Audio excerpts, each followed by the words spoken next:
నమస్కారం సార్.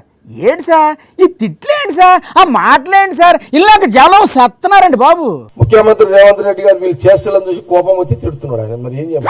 అది కాదు సార్, ముఖ్యమంత్రి పదవిలో ఉండి అలా తిట్టొచ్చా? అంటే మీకు ఈ భాషనే సూట్ అయింది. అసలు ఈ తిట్ల భాష కాకుండా మామూలుగా మాట్లాడుకోవచ్చు కదండి. అవునే మీ మామ సన్నాసులు అన్నాడు, ఎవరికైనా కోపం వస్తుంది. అదొక్కటేగా అంది ఆయన. ఏదో ఏదో మాట్లాడి రాని ఏదో చెప్పిండు, ఏదో తోలు తీస్తా అన్నారండి. తోలు తీస్తా నువ్వు ఎందుకు అన్నావు ఆ మాట? ఏదో ఫ్లోలో అన్నారులేండి. ఇప్పుడు నువ్వు తోలు తీస్తా అని అనకపోతే సీఎం రేవంత్ రెడ్డి నేనేమనుకుండే? తోలు తీస్తా అన్నారా అనుకోండి, నాలుగు కోసేస్తారా? నువ్వు తోలు తీస్తా అని అన్నావు కాబట్టి అని నాలుగోకి వస్తాను. అలా అనొచ్చా మరి? మరి అనకపోతే ఎట్లా అది?